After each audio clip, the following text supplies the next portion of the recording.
Cancer. I want to begin with something most readings about meeting a future partner skip past, and I think the skipping is a mistake. Before I tell you anything about this person, I want to talk about who you are at the threshold. Because the meeting that is approaching is not happening to a generic version of you. It is happening to a very specific version of you, the version that exists right now, with all the particular contours of who you have become, and the meeting is calibrated to that specific version. The wrong version of you would not have produced the meeting. The right version is the one standing here in the present moment with all the texture of recent experience still alive in you. The meeting is meant for this you. Not the you of 5 years ago, not the you of 1 year ago, the you of right now. That fact alone is worth pausing on because it tells you something about how much of the meeting depends on who you have become and how much depends on external circumstance. More of it depends on you than you might assume. The version of you who is about to meet this person has done a lot of quiet sorting. You have sorted what kind of love you actually want from what kind of love you used to think you wanted. You have sorted what you can tolerate from what you cannot. You have sorted who you are willing to bend toward and who you are not. The sorting has happened in many small moments, sometimes through painful experiences, sometimes through gentler revelations, sometimes simply through the accumulating wisdom of paying attention to your own life. Each piece of sorting refined your readiness. The readiness that exists in you now is not naive. It is informed, it is selective, it is mature. This is significant because the person you are about to meet is also informed, also selective, also mature. And they could not have met you on these terms if you had not done the sorting that made these terms available to you. Let me describe the meeting itself in as much specificity as I can offer without locking you into expectations that might interfere. The meeting is going to feel ordinary in its early seconds. There is going to be a moment of presence, a moment of seeing, a moment that on the surface looks like an interaction that any two people might have. But underneath the surface, something more substantial is going to be happening. Both of you are going to register in a way that operates beneath conscious thought that this is not an ordinary encounter. The registering will not produce a dramatic external response. It will produce a slight quieting, an internal stillness that you may notice in yourself only after the moment has passed. You will look back, even just a few minutes later, and realize that something different occurred. The difference will not be loud. The difference will be deep. This understated quality of recognition is consistent with how connections of this magnitude actually arrive. The cinematic version of meeting your future partner involves slow motion, dramatic music, mutual gasps. The actual version involves a brief exchange that, in the moment, may feel almost too quiet to be the thing it turns out to be. The quietness is part of the authenticity. Loud meetings tend to be projections meeting other projections. Quiet meetings tend to be people meeting people. You are about to have a quiet meeting. The quietness will mature over time into the kind of certainty that does not require evidence beyond itself. I want to tell you about this person, and I want to do so in a way that gives you the actual texture of who they are rather than a checklist of attributes, because attributes are misleading. People are not made of attributes. People are made of how their attributes interact, of what their attributes feel like when you are in the room with them, of the particular flavor that emerges from the combination of who they have been and who they are becoming. Let me give you the flavor then.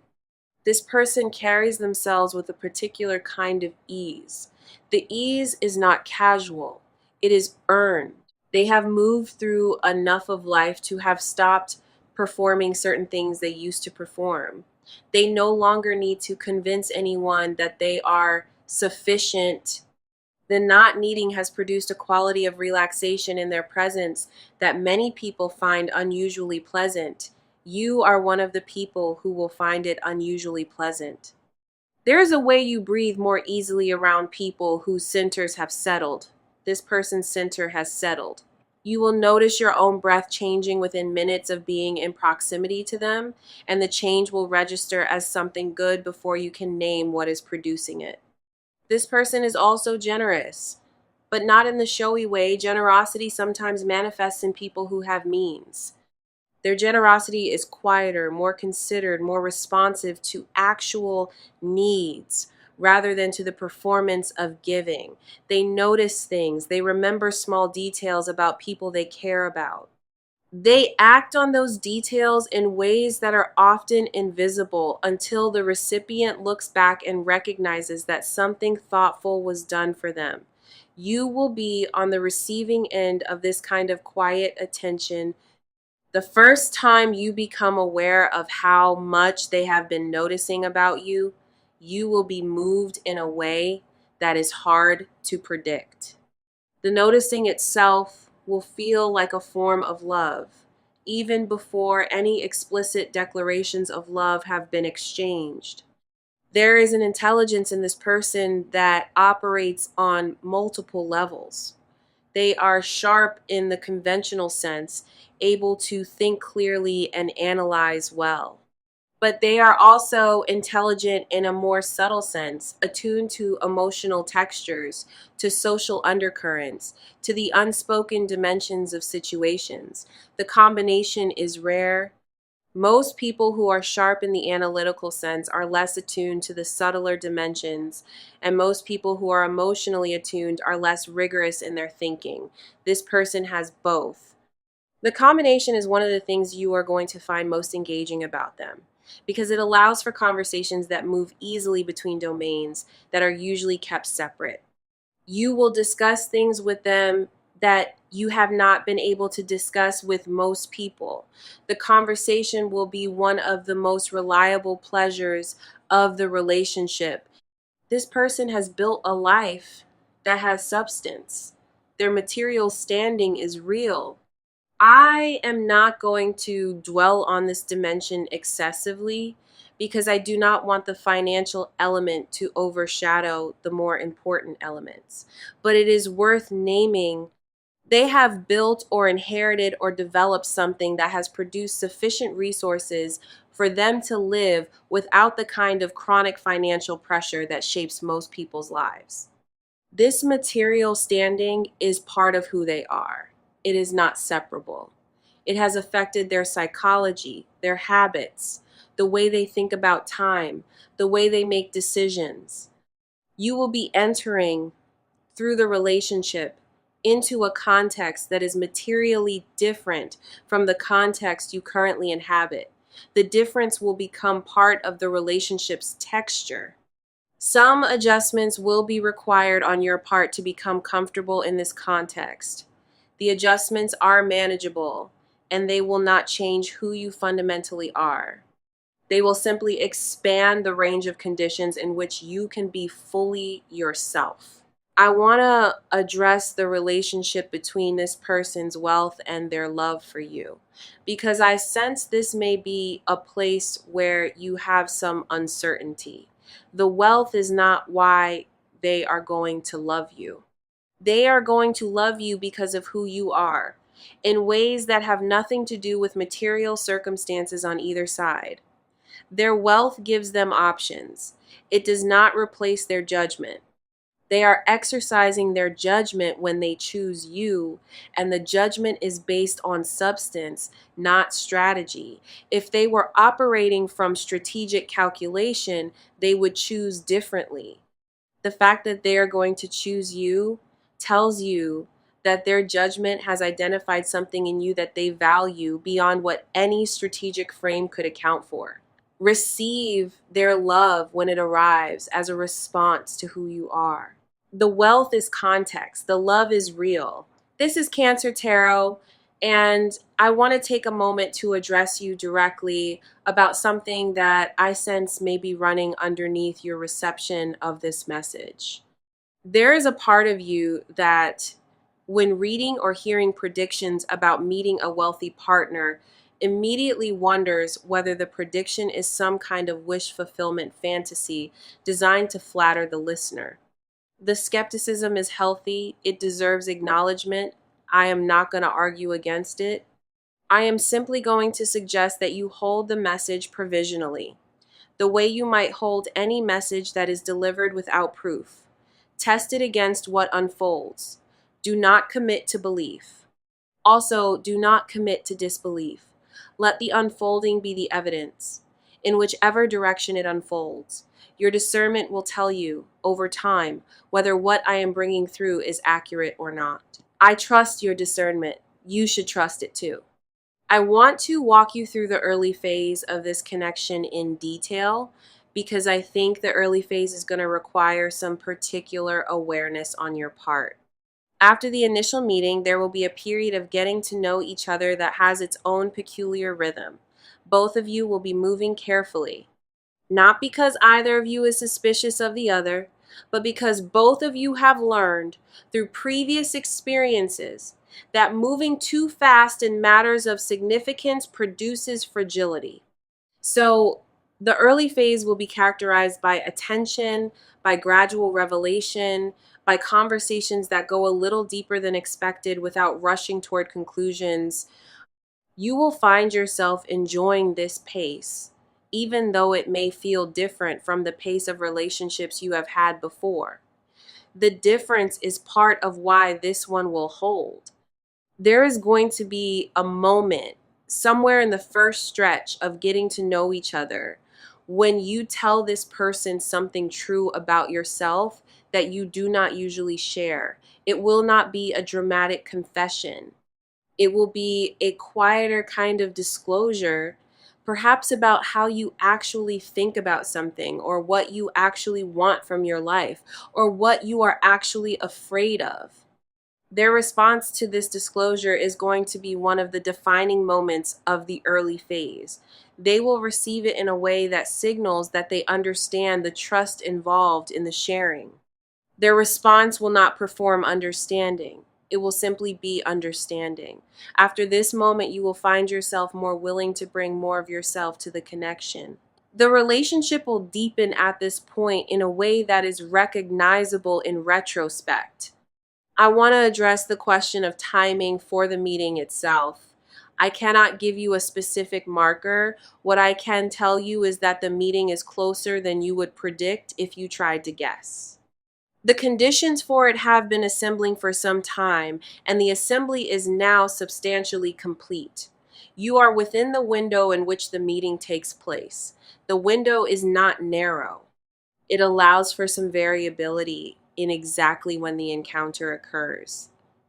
But the window is open and you are inside it.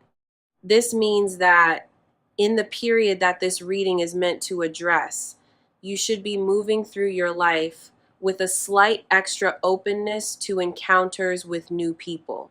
Not seeking, just open. The openness allows the meeting to happen without resistance from your side. I want to mention something about how you are going to feel about this person after the meeting begins to develop into something. There is going to be a quality of recognition that surprises you. It will feel as though you have known this person before, even though in any literal sense you have not. The recognition is not a memory of previous encounters. It is a recognition of something deeper than encounter.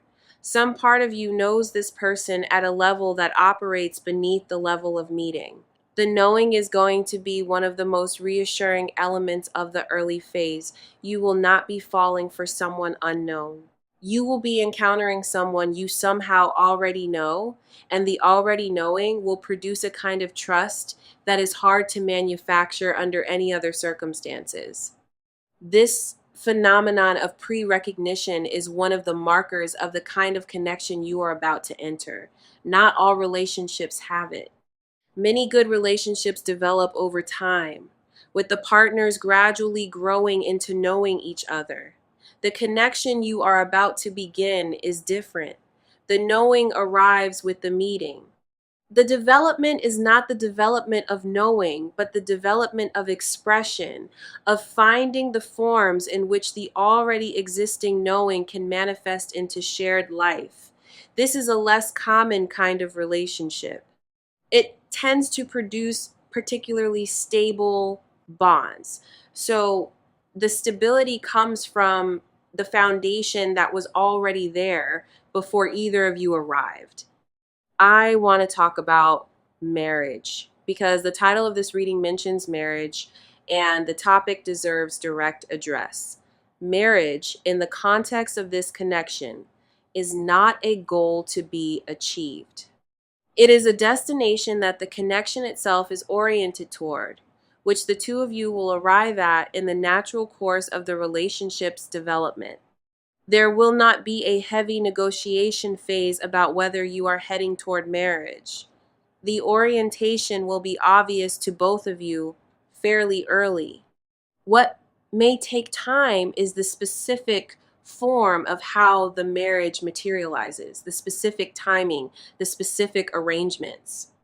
Those are practical questions that have practical answers, and you will work them out as the relationship matures. The deeper question of whether the relationship is the kind that becomes a marriage will not be in question. Both of you will know. I want to address a particular concern that may be forming in you about the wealth dimension and how it interacts with the question of marriage.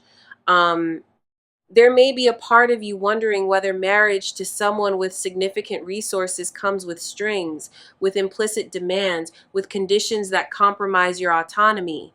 I understand this concern. It deserves a serious response.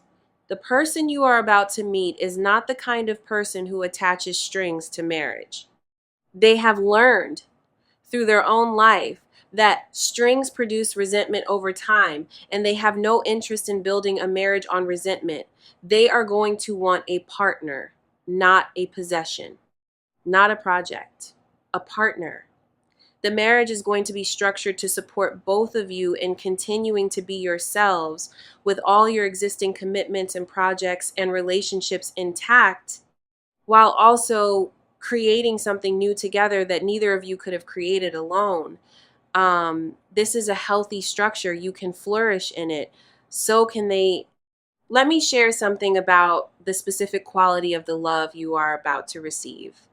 This love is going to feel different from forms of love you have received before. It is going to be steadier. The unevenness that has characterized some of your previous experiences of love is not going to characterize this one.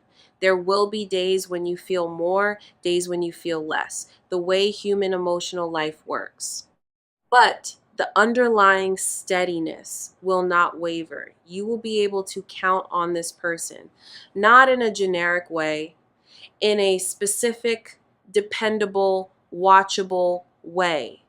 You will see over time that they keep showing up, that they do not retreat under pressure, that they handle difficulties without becoming someone you have to manage. The steadiness is one of the most valuable things they will bring to your life. It will produce in you a kind of nervous system relief that you have not fully experienced before. I want to mention something about how your own capacity to love is going to develop within this relationship. You have loved before. Some of those experiences were beautiful, some of them were painful. All of them taught you something. But this relationship is going to ask something different of your love than previous relationships have asked. It is going to ask for the kind of love that does not test the partner, the kind that does not need them to prove anything beyond what they have already proven, the kind that trusts them to keep being themselves. This kind of love is sometimes harder for people who have been hurt before because the testing instinct gets installed by previous wounds. You will need to gently retire the testing instinct as the relationship develops. The retiring will not happen all at once. It will happen gradually through the accumulation of evidence that this person does not require testing in order to be trustworthy. You can let your guards down here. You will need to. And the letting down will be one of the most healing things you have ever done. There is something I want to address about the practical realities of merging lives with someone whose material circumstances exceed your own. There is going to be a phase in which you have to work out with this person how the financial dimension of your shared life is going to be handled.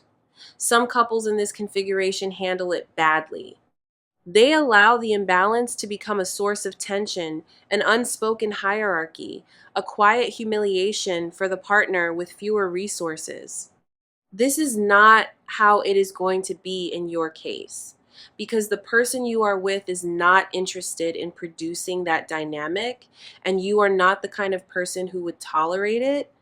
You are going to work out an arrangement that respects the material reality without allowing it to distort the emotional reality. The arrangement may involve specifics I cannot predict. What I can tell you is that the conversations about it will be conducted as conversations between equals, not as negotiations between unequal parties. The equality of the conversation will be one of the early signs that the relationship has its priorities right. Here on Cancer Tarot, I want to share an observation about the deeper purpose of relationships of this kind because I sense it will be useful. Relationships in which two people meet at a point of substantive readiness after both have done significant inner work often serve a purpose beyond the immediate happiness of the partners. They become, in some sense, a kind of foundation from which both partners can do work in the world that they could not have done individually. The relationship is not the end, the relationship is a base camp. From the base camp, both of you will undertake projects, contributions, developments that draw strength from the stability of what you are building together.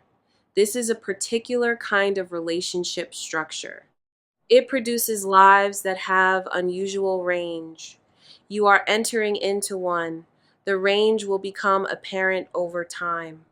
I want to mention the people in your existing life and how they are going to receive this development. Some of them are going to be unequivocally happy. Some are going to be confused. A few may be quietly resentful in ways they will not be able to admit even to themselves. The varied responses are not your problem to solve. You can be patient and kind, but you do not have to manage other people's emotional reactions to the goodness arriving in your life. The relationships in your life that can hold your happiness will hold it. The relationships that cannot will reveal their structural weaknesses. This revelation, while sometimes painful, is also useful. It tells you with clarity who is actually in your corner and who has been performing being in your corner. The information is valuable. Use it to inform how you allocate your energy in the future. Some relationships will become more important.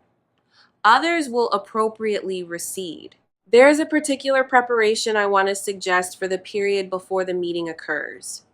Do not search, do not strain to be in places where you might encounter this person. The encounter is going to happen in a context that will not be the result of your trying to engineer it. Trying to engineer it would interfere with the natural unfolding. What you can do is keep living your life with the texture of someone who is open to whatever arrives. Continue your existing engagements. Continue refining yourself. Continue showing up for the things that matter to you. The encounter will occur in the natural course of you doing what you would have been doing anyway. The naturalness is part of what makes the encounter authentic. Forced encounters tend to produce artificial relationships. Natural encounters tend to produce the real thing. You are going to have the real thing. I want to share something about the small synchronicities that are going to occur in the period leading up to the meeting. You may notice in the days and weeks beforehand that certain things keep crossing your awareness: a name, a theme, a particular kind of imagery. These crossings are not random. They are part of the energetic preparation for the meeting, the way the universe sometimes alerts a recipient that something is approaching by sending small signals into the field around them. Pay attention to recurring elements in your environment without becoming obsessive about interpreting them. The pattern will reveal itself in retrospect. You will look back and recognize that the universe was knocking softly on your awareness for a while before the more significant event occurred. I want to mention something about the early stages of any romantic encounter because the period right after the meeting can be confusing in particular ways. There will be a stretch in which you are not yet sure how serious to take this. Both of you will be in this stretch simultaneously. The simultaneous uncertainty is normal. Do not interpret it as a sign that the relationship is not what it appears to be. The uncertainty is just the natural caution of two people who have been hurt before, who have learned to move slowly with significant things. The uncertainty will resolve. It will resolve into clarity on both sides at approximately the same time. The simultaneous resolution will itself become evidence of how aligned the two of you are. The alignment is going to be one of the most reassuring features of the relationship as it unfolds. I want to talk about the question of deserving, because the title of this reading mentions that you deserve this. And the question of deserving is one of the deepest questions in any encounter with significant good. There are people who would tell you that the question of deserving is irrelevant, that good simply happens regardless of merit. There are people who would tell you that you must earn what you receive. Both framings have something to them, but neither captures the actual situation. The accurate framing is something more like this: you have done the inner work that produces readiness for what is approaching. The readiness is not the same as merit, it is more like alignment. You are in alignment with what is coming, and the alignment is what allows the coming to occur. The deserving is real in the sense that you have done the necessary preparation, but the deserving is not transactional in the sense that you are not buying what is coming with your goodness. You are simply in the position to receive it because of who you have become. This distinction matters because it removes a particular kind of pressure.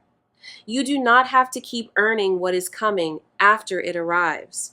You do not have to perform deservingness throughout the relationship.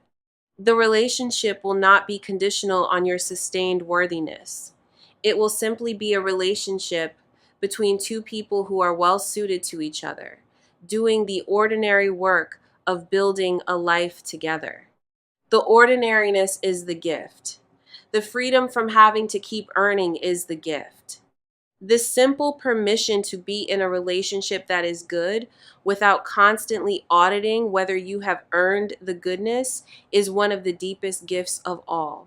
You have earned this. You will not have to keep earning it. Receive it as your home. I want to leave you with a closing image because I sense it will help orient you for the period ahead. Imagine yourself, some years from now, sitting somewhere quiet with this person. You are not doing anything special.